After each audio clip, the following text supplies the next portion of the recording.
Janavallabha Girivaradhari.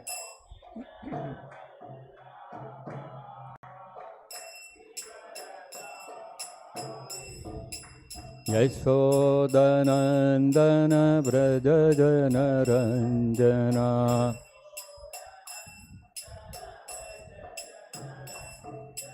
Yashodanandana Vrajajanaranjana.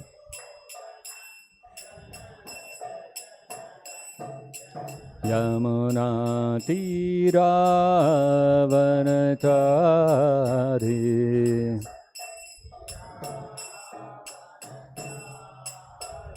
Yamuna Tira Vanachari.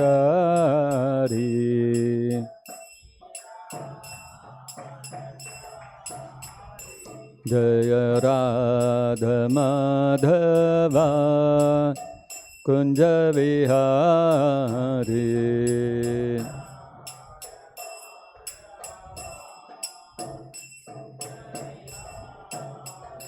Jaya Radha Madhava Kunja Vihari.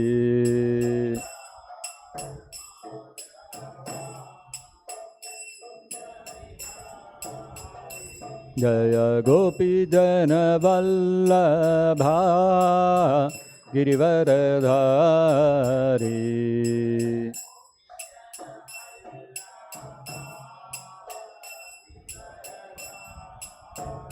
Jaya Gopi Jana Vallabha Girivaradhari.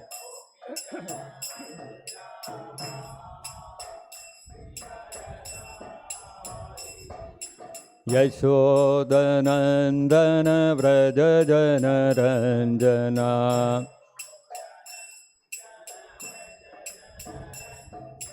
Yashodanandana Vrajajanaranjana.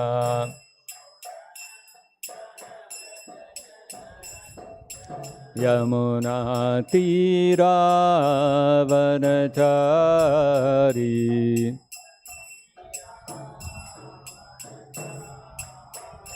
Yamuna Tira Vanachari.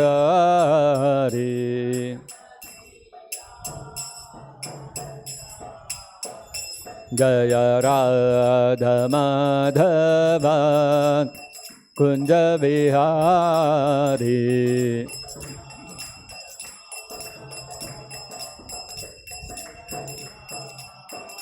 Jaya Gopi Jana Vallabha Girivaradhari.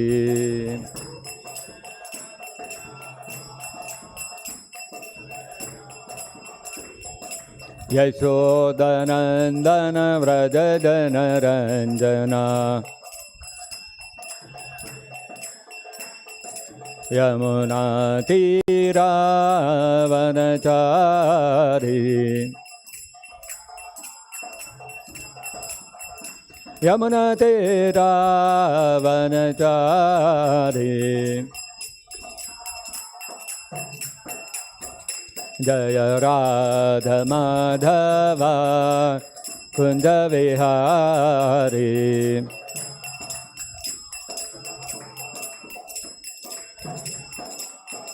Jaya Radha Madhava Kunja Vihari.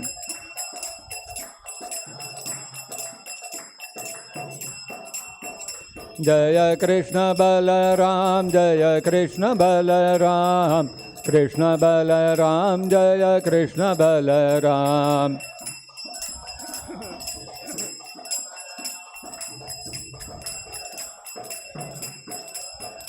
Jaya Gauranitai, Jaya Gauranitai, Gauranitai, Jaya Gauranitai.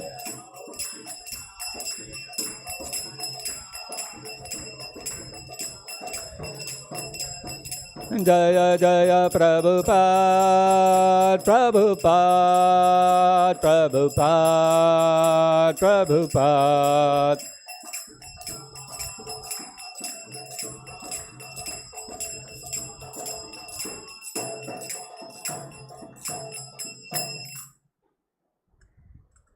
Jamashapat Parmansa Parivradikatare Stottara Satashri Srimad Divine Grace Abhay Charanarvinda Bhaktivedanta Swami Srila Prabhupada Ki Jai. Jamashapat Parmansa Parivradikatare Stottara Satashri Srimad Divine Grace Srila Bhakti Siddhanta Saraswati Goswami Maharaj Ki Jai. Ananta Koti Vaishnavrinda Ki Jai.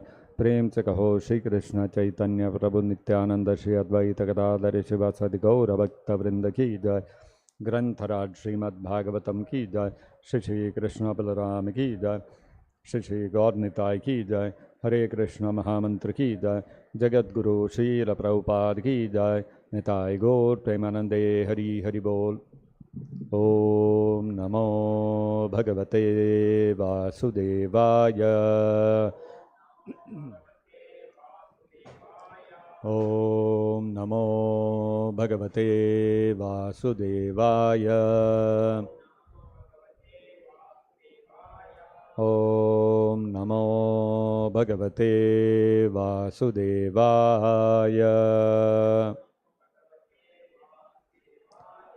Reading from Srimad-Bhagavatam, Canto 3, Chapter 22, The Marriage of Kardama Muni and Devahuti, text number 36. Sa evam swa antaram ninye. Sa evam swantaram ninye. Sa evam swantaram ninye. Yuganam eka saptatim. Yuganam eka saptatim. Yuganam eka saptatim. Vasudeva prasangena. Vasudeva prasangena. Vasudeva prasangena. Paribhuta gati trayaha. Paribhuta gati trayaha. Paribhuta gati trayaha. Sa evam swantaram ninye. Yuganam eka saptate. Vasudeva prasangena. Paribhuta gati trayaha. Sa evam swantaram ninye. Yuganam eka saptate. Vasudeva prasangena. Paribhuta gati trayaha. Sa evam swantaram ninye. Yuganam eka saptate. Vasudeva prasangena. Paribhuta gati trayaha.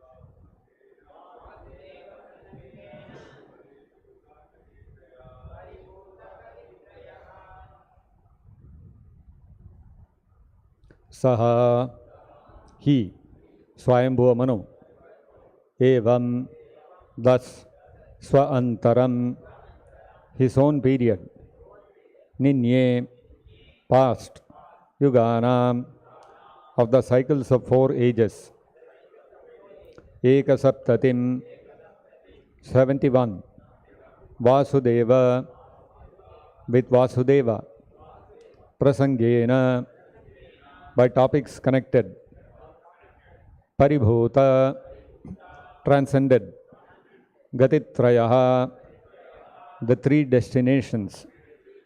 Translation and purport by His Divine Grace Srila Prabhupada. He passed his time, which lasted 71 cycles of the 4 ages, 71 into 4,320,000 years, always thinking of Vasudeva and always engaged in matters regarding Vasudeva. Thus, he transcended the three destinations. Kindly repeat. He passed his time, which lasted 71 cycles of the 4 ages, 71 into 4,320,000 years, always thinking of Vasudeva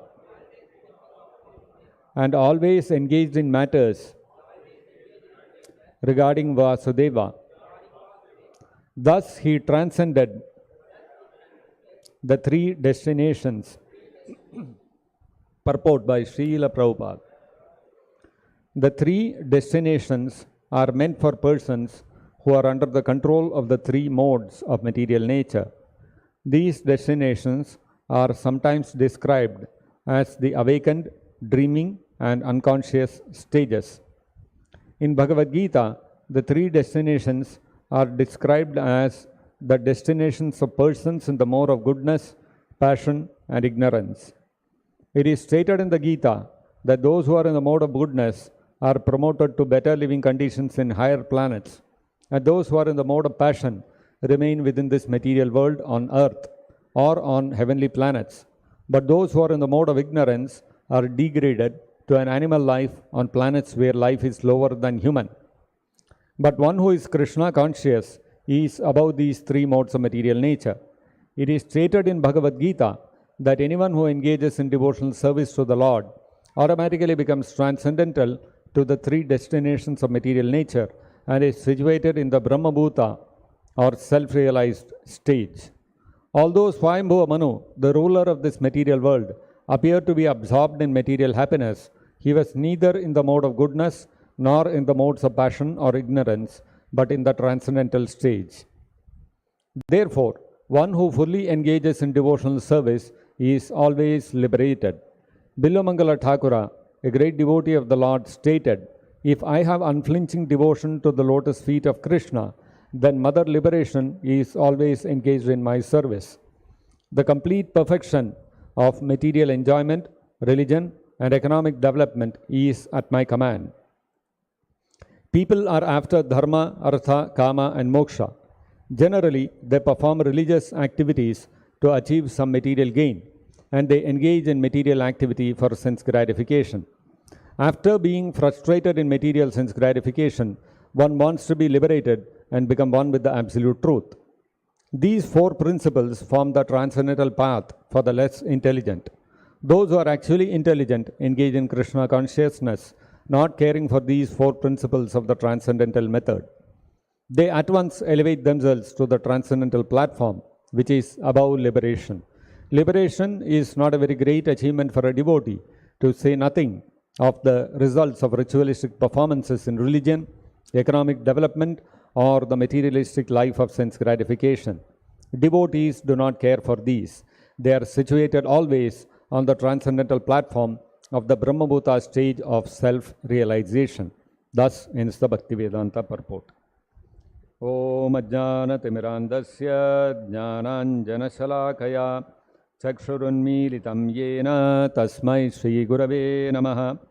Nama Om Vishnupadaya Krishna Presthaya Bhutale Srimate Bhaktivedanta Swaminiti Namine. Namaste Saraswate Deve Gauravani Pracharine Nirvishesha Shunyavadi Paschatya Deshatarine. Jai Shri Krishna Chaitanya Prabhu Nityananda Shri Advaita Gadadhara Shri Vasadi Gaura Bhakta Vrinda. Hare Krishna Krishna Krishna Hare Hare Hare Rama Rama Rama Hare Hare. Mokam karoti vachalam pangum langhayate girim yat kripatamaham mande Shri Gurum Deenataranam.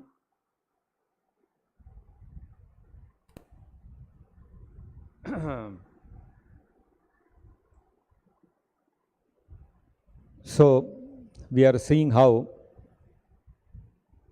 it is described here. Saha evam ekasaptatim yuganam swantaram vasudeva prasangena paribhuta gatitraya ninye.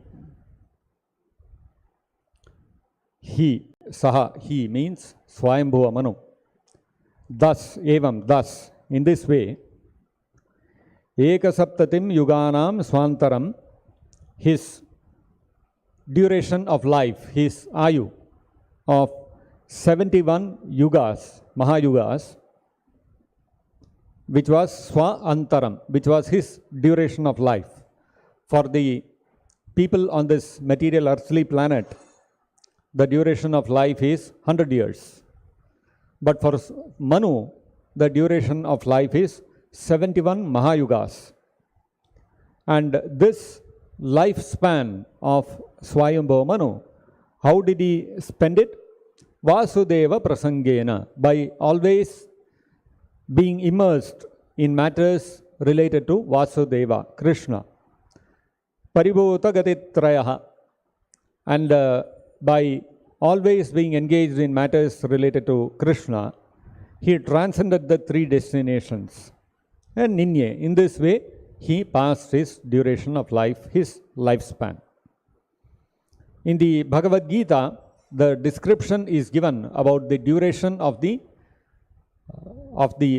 yuga. Sahasra yuga paryantam yad brahmano viduhu. Sahasra yuga paryantam ahar yad brahmano viduhu. Ratrim yuga sahasrantam te ahoratra vido janaha. This is from the 8th chapter, 17th verse of the Bhagavad-gita. The translation of this is that Sahasra yuga paryantam ahar yad brahmano viduhu. By human calculation, 1,000 ages taken together. Sahasra yuga paryantam. Brahmano viduhu. Brahmano ahar viduhu. So 1,000 ages taken together is the duration of Brahma's one day. And such also is the duration of his night. So each yuga lasts for different time periods.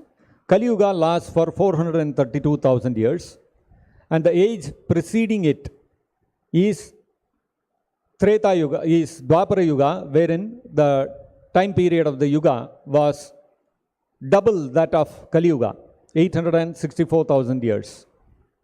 And the age previous to that was Treta Yuga, which was 3 times the duration of Kali Yuga, which means about 12,96,000 years.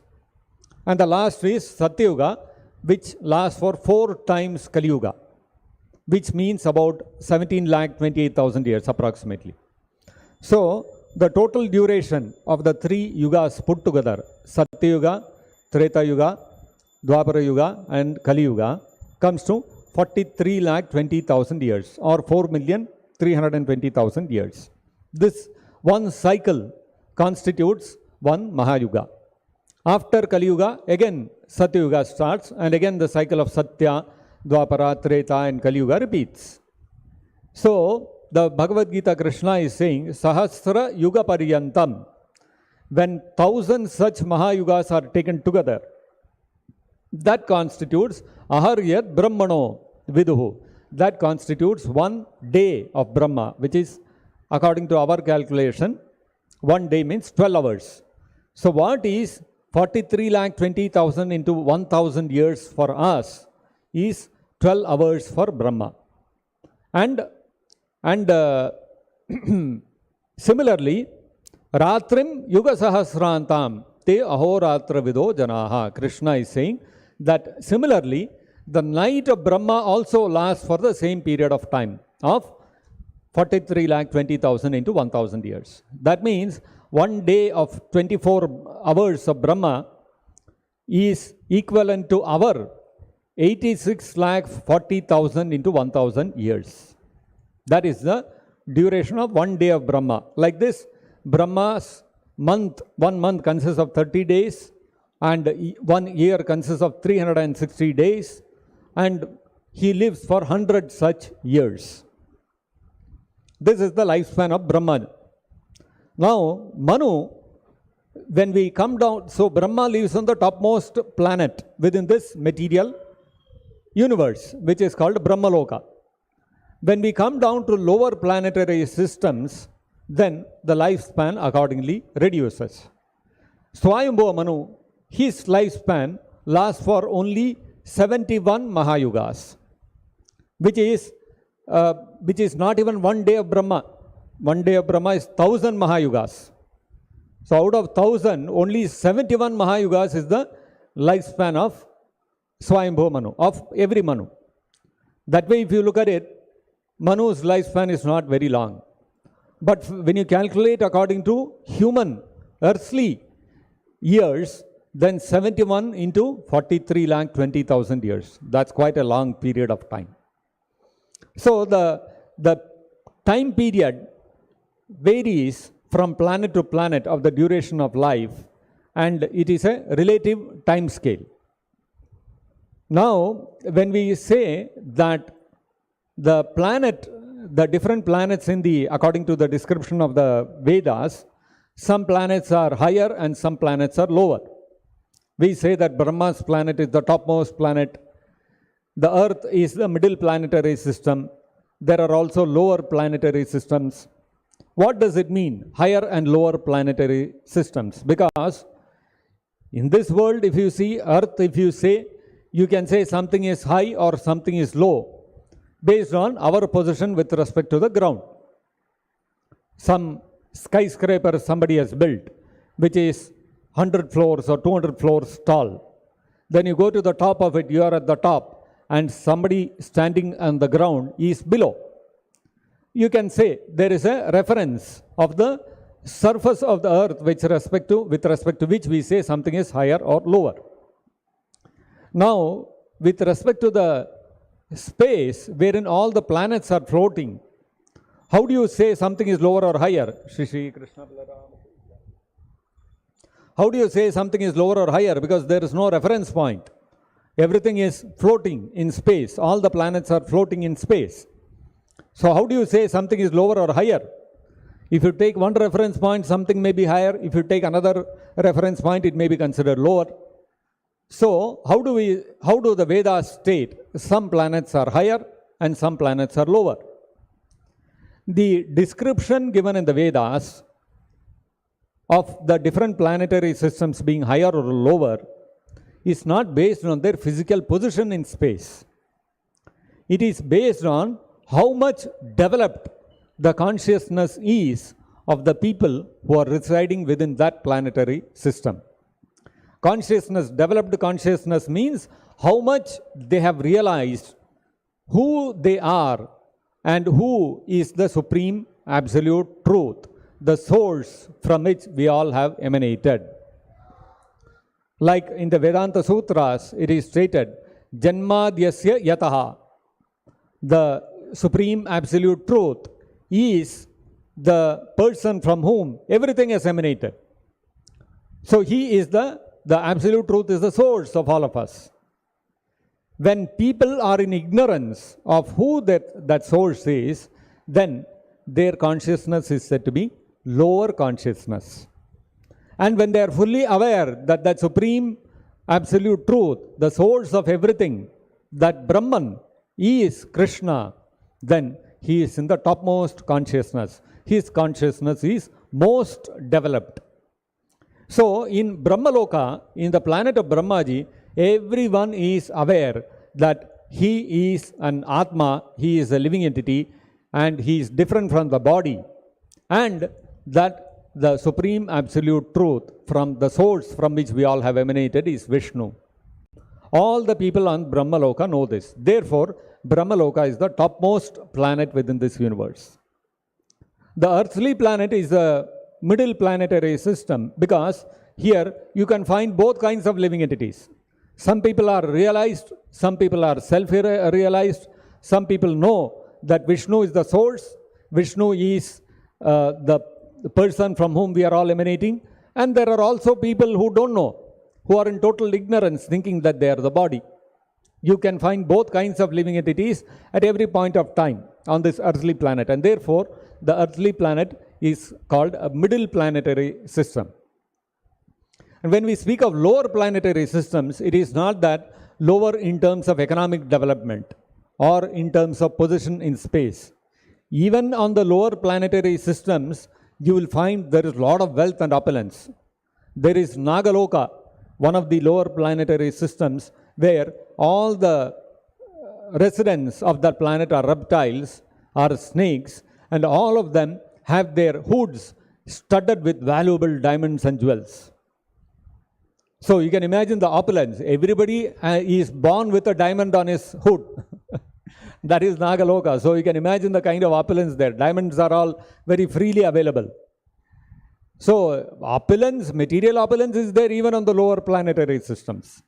But then all of the lower planetary systems, the environment is not conducive for spiritual development. All of them are totally steeped in the understanding that I am this body. And therefore, those planetary systems are called lower planetary systems. So as we go lower, as the consciousness that Krishna is the supreme source, and we are not the body, we are a spirit soul, we are part and parcel of that supreme absolute truth, Krishna. As and when this consciousness keeps increasing, the lifespan of the person also keeps increasing. The material facilities for enjoyment also keeps increasing.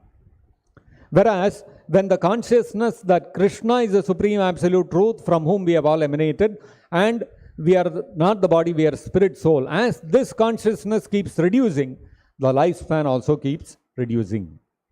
So this is how the arrangement of the material world is done. Now, although the upper planetary systems, the lifespan may be very, very high. Swayambhu Manu may be able to live for 71 Mahayugas. Indra may live for even longer in Swargaloka. Brahma may live for thousands of Mahayugas. But still, Krishna says in the Bhagavad-gita that Abrahma bhuvana lokaha punaravartino Arjuna ma upetita kaunteya punarjanma vidyate. Krishna says, even though the lifespan may be very, very high in the upper planetary systems, Brahma, right from Brahma Loka, Brahma Lokaha Punaravartino, in every planet, the principle of repeated birth and death continues to exist. Although Manu may have such a long lifespan, 71 Mahayugas, even his lifespan comes to an end one day. And he has to die and he has to take birth again. Therefore, it is not intelligent to aspire to simply increase one's lifespan by transferring oneself to the upper planetary systems, to Swargaloka or even up to the point of Brahmaloka. There is no point going to any of these planets because everywhere the principle of birth and death continues to exert its influence. On the other hand, Krishna says, Mamupetita kaunteya punarjanmana vidyate. Once we go to Krishna's planet, once we go back to the spiritual world, there is no more repeated birth and death. As long as people are there within this material world, they may be enamored by the four principles of Dharma, Artha, Kama and Moksha. So, although one may be enamored by these things, and gradually, by following the path of Dharma, Artha, Kama, one may come to the point of Moksha, liberation, still that liberation is not the ultimate stage. Srila Prabhupada in the purport quotes Billamangal Thakur, who says, Bhaktis Tvai Sthiratara Bhagavan Yadi Syad. O my Lord, his Billamangal Thakur's prayer to Krishna. Bhaktis Tvai Yadi Sthiratara Syad Bhagavan. O Bhagavan, O Krishna, if Bhaktis Tvai Yadi Sthiratara, if I have firm, unflinching devotion to you, if I am constantly engaged in devotional service to you, then Daivena Naha Palati Divya Kishora Murtihi. Very quickly, if I am engaged in constantly in serving you, unflinchingly, undeviatingly, then very quickly I will be able to have darshan, I will be able to have audience of your Divya Kishora Murti, of your transcendental youthful form, which is eternally present in the spiritual world. Daivena Nahapalati Divya Kishora Murti. And such form of Krishna as a 16-year-old youth is Divya, it is transcendental, it is not like a material form. And once one is able to have direct realization of Krishna in this manner, what happens is Mukti Swayam Mukulitanjari Sevate Asman. Mukti, liberation, Swayam Moksha will come with folded hands, standing at our doorstep, praying, please give me an opportunity to serve you. So if this is the case with Mukti, then what about Dharma, Artha, etc.? Dharmartha Kamagatayaha Samaya Pratikshaha. So Mukti at least is able to come to the doorstep of the devotee and beg him that please give me an opportunity for service. Dharmartha Kamagataya, whereas Dharma, Artha and Kama, what is happening to them? Samaya Pratiksha, they are waiting, when will we get an appointment with the devotee? They don't even have the opportunity that Mukti has to come and request for serving the devotee. Dharma, Artha and Kama, they don't even get an opportunity to meet the devotee. Mukti at least has an opportunity to present its request that let me also serve you, but the devotee is not interested. So, the position of being a devotee of Krishna, Mamupeti to Kaunteye Punarjanma Vidyate, Na Vidyate, Krishna says, to become a devotee of Krishna and to go back to the spiritual world, Goloka Vrindavan, to be back with Krishna, he is higher than even liberation. Even liberation worships a person who has attained such a position. You can imagine all great rishis, munis, sages, great jnanis, great Ashtanga yogis, they are all hankering after mukti, moksha. And that mukti, that moksha, after whom everybody is hankering after, is itself standing with folded hands in front of a devotee. So, in the case of such a devotee, he transcends even mukti, even liberation. And that is how we are able to see how in the case of Swayambhuva Manu, he was spending his whole life engaged in Krishna consciousness, engaged in various kinds of devotional service to Krishna. And therefore, he transcended Paribhuta Gaditrayaha. He transcended all destinations which are achieved in the awakened, in the dreaming or in the unconscious stage. Meaning in the unconscious stage, one is not aware of who one is, and one is totally under the influence of the mode of ignorance. That is like the life of the animals. And in the dreaming state, that is like the state of the human beings. They are dreaming of various kinds of sense gratification. How I will enjoy in this material world. In reality, a dream is a dream. There is no value to such a dream. Similarly, all such desires and plans of the human beings to enjoy sense gratification within this material world have no value. Why? Because everything is temporary, and Krishna says in the Bhagavad-gita, Dukhalayam Ashashvatam, there is no happiness in this material world. One may dream of happiness, but there is no happiness in this material world. So all our desires and plans for sense gratification in this world are nothing but dreams which have no value, no meaning. And then there is an awakened state where one is liberated from the bodily concept of life. That means one has achieved moksha or mukti. So a devotee is like Swayambhuva Manu, Paribhuta Gatitrayaha. He has transcended all three stages. He has transcended the ignorance of the animal-like life. He has transcended the dream-like life of sense gratification engaged in by people who are following the Varnashrama system. And he also transcended the position of a liberated spiritualist. How? Simply by engaging in Vasudeva Prasangena, simply by engaging devotional service to Krishna. So all of us, simply by chanting Hare Krishna, simply by hearing Bhagavatam and Bhagavad-gita every day and engaging every moment of our life in Krishna's service, we can also transcend the influence of the modes of ignorance, passion and sattva guna and goodness, And we can achieve a position wherein even mukti will be waiting to serve us. Muktihi mukulitanjalihi sevate asman. And dharmartha kamagatayaha samay pratikshaha. Dharma, artha, kama. Religiosity and economic development and sense gratification will be waiting. When will we get an opportunity to meet the devotee? So that is the wonderful position being offered to us by Srila Prabhupada. Therefore, we should take up this opportunity for devotional service with all sincerity and with all confidence that this is the highest position and that we can achieve even beyond the position of mukti or moksha. So I'll stop here. If anybody has any question or comment, we can discuss. Yes, please. Hare Krishna. Hare Krishna. Bro, when we meet people, so we just explain this lifespan of Brahma and Swayambhav Manu and people living in higher planetary system and all. Generally, people don't have that faith. Just they say that it's imaginary. But how to say through means from Shastra point of view, so they don't. So whatever they think that whatever scientists say that is ultimate, that is the final. So they don't refer Shastra all that.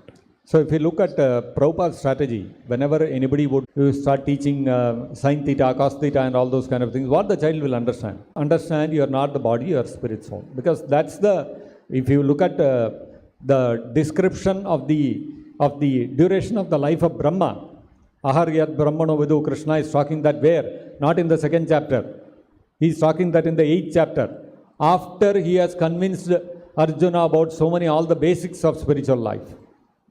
In the beginning, first, in the 2nd chapter, when Krishna starts speaking, what is the first thing he teaches Arjuna? He teaches him, Deyinosmin yata dehe kaumaram yavanam jara. He teaches him that just like man gives up a torn piece of cloth and wears a fresh clothing, similarly, he gives up this body and takes on another body. So first thing people have to develop faith in is that they have to understand the basic things first. I am not the body, I am spirit soul. This they have to understand first. Unless they have understood this, what will they understand about higher things? They are firmly rooted in the concept that I am this body. What will they understand about Brahma and Brahmaloka and upper planetary system, lower planetary system and all these things? Therefore, always, whenever we want to convey something to people about spirituality, first we have to convince them you are not the body, you are spirit soul. Once they are convinced that they are not the body, they are spirit soul, then make them understand that there is some higher intelligence behind this creation. This creation is not running simply on its own. It's not material energy alone which is responsible for running this world the way we see it. There is some intelligence behind this creation. Now, once they accept that there is an intelligence behind this creation, then we talk about that it's not just an intelligence, it is a person behind this creation. Once they understand that there is a person behind this creation, then you take them to the next point, that who is that person? Once they understand that who is the person, then comes the question, then who are all these devatas? Then we talk to them, what is the position of all the devatas being administrative, appointed staff of the Supreme Personality of Godhead, Krishna. So like this, step by step, we have to reveal the knowledge to them. Then they will be able to understand and grasp these things. So once for all, if we suddenly jump to higher principles and higher knowledge, they will not be able to understand, they will not be able to accept it also. Because they are completely blind to the truth. When they don't even know who they are, what they will understand about higher things. So always begin with, you are not the body, you are spirit soul. Let us teach that first to them. Then we talk about other things about upper planetary systems, lifespans, Brahma's planet, etc. Is that okay? Yes, please. Hare Krishna, Prabhu. Hare Krishna. Prabhu, what is the difference between Vaikuntha and Golok Vrindavan? And those who reach to Vaikuntha planet, do they go to Golok Vrindavan or they come down? Vaikuntha planet are part of the spiritual world. there are different planets in the spiritual world also. Spiritual world consists of many, many innumerable planets. Wherever Narayana resides, that is called Vaikuntha Loka. It is called Vaikuntha means Vigata Kuntha, where there is no anxiety like in this material world. In this material world, we are constantly in anxiety. Anxiety about what? About our existence. Because everything in this material world is in an atmosphere of temporariness. Nothing is permanent. And so we are always in anxiety when my existence will get finished. In the spiritual world, you live an eternal life in Vaikuntha Loka. Therefore, there is no anxiety there. You are constantly living in bliss. There, everybody serves in Vaikuntha Loka, everybody serves Narayana with great awe and reverence. The mood of devotional service to Narayana in Vaikuntha Loka is full of Aishwarya. Aishwarya means the Lord is displaying all his opulences. All the 6 opulences of fame, beauty, power, wealth, etc. So, this Vaikuntha Loka is the place where the mood of devotional service is that of Aishwarya. Goloka Vrindavan is even higher than Vaikuntha Loka. Amongst all the spiritual planets, the central, if all the spiritual planets are compared to the different petals of a lotus, then the central whole of the lotus, which is the essence of the lotus, is the Goloka Vrindavan. Goloka Vrindavan is where Krishna personally resides. And there, the devotees render devotional service to Krishna imbued with a mood of madhurya, sweetness. There, the Aishwarya, the knowledge of the greatness of Krishna is not present in the hearts of the devotees. Whereas in Vaikuntha Loka, all the devotees, their hearts are filled with knowledge about the greatness of Narayana. In Goloka Vrindavan, the devotees, the Vrajavasis, they are not interested to know about the greatness of Krishna. They are simply interested in loving Krishna. He is such a beautiful, sweet boy. That is called Madhurya. So, the mood of devotional service in Goloka Vrindavan is Madhurya, Madhura, the sweetness of Krishna's personal love. That is what permeates Goloka Vrindavan. So, therefore, Goloka Vrindavan is the highest, topmost spiritual planet among all spiritual planets. Is that okay?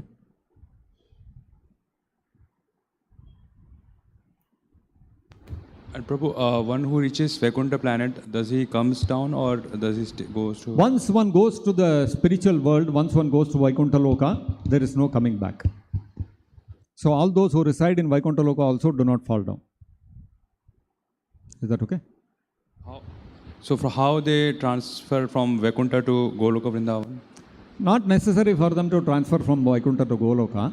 All those who are in Vaikuntha Loka, actually we have to understand, although the devotees in Vaikuntha know that the Vrajavasis are the topmost devotees, it's not that they feel something is lacking in them. Just like you take a small cup of 200 ml water, fill it with water and to the brim. And you take a 200 liter drum and fill it with water to the brim. Now the quantity of water in the glass, quantity of water in the drum, both are completely different. One is having 200 ml, another is having 200 liters. But at the same time, if you ask, is the drum filled with more, is filled more than the 200 ml cup? The answer is no. Both of them are full to the top. They are both filled to the brim. We cannot say that the drum is filled to a greater extent than the glass of water. The percentage of water filling the drum is more than the percentage of water filling the glass. We cannot say. Both of them are 100% full. Therefore, a devotee who is in Vaikuntha Loka, although he knows that the devotees of Krishna in Vraja, they are far, far superior, still he feels complete and satisfied in his position in rendering devotional service to Narayana in Vaikuntha. One of the examples is Murari Gupta. Murari Gupta was a great devotee of Lord Ramachandra. He was an incarnation of Hanuman. So when Chaitanya Mahaprabhu told him that you have to give up worship of Lord Ramachandra and you have to start worshipping Lord Krishna, he could not sleep the whole night. And next day he came and told Chaitanya Mahaprabhu that better I die because I cannot give up the worship of my Lord Ramachandra. Although I know that Krishna is the Supreme Lord. And so then Chaitanya Mahaprabhu smiled and he said, I was just testing you. You continue worshipping Ramachandra. That is your eternal position. So that is how the devotees are full in their respective positions in Vaikuntha Loka, although they know that the devotees of Krishna in Vraja are the topmost devotees. So that because the devotees in Vaikuntha, they are full in their heart and they feel completeness in their devotional service to Narayana, they don't feel the need to elevate themselves to Goloka. Although that opportunity is there, if any devotee in Vaikuntha desires to elevate himself to Vraja, it is still possible. But generally, the devotees don't aspire like that. They are happy wherever they are, because they are in their eternal relationship with a particular form of the Lord. And so, therefore, they are satisfied in that particular position wherever they are, in exchanging, because every jiva has a unique relationship with the Supreme Lord. And in that unique relationship, he loves to serve the Supreme Lord in a particular mood. Somebody likes to serve Krishna as his servant. Somebody likes to serve Krishna as his friend. Somebody likes to serve Krishna as a parent. So all of these people, they all feel that their devotional, they all feel happy and satisfied in their particular mood and in their particular relationship with Krishna. They don't feel that, oh, the gopis are the topmost devotees, so we should also become gopis. No, they don't think like that. Yashoda Maya is happy being the mother of Krishna. She doesn't aspire to become a gopi friend of Krishna. Not required. She is happy being the mother of Krishna because that is her eternal position. That is her eternal relationship with Krishna. And in that eternal relationship, she is completely satisfied. Similarly, the devotees in Vaikuntha also. Is that okay? We'll stop here. Grantharaj Srimad-Bhagavatam ki jai. Jagat Guru Srila Prabhupada ki jai. Nitai Gaur Premanande Hari Hari Bol.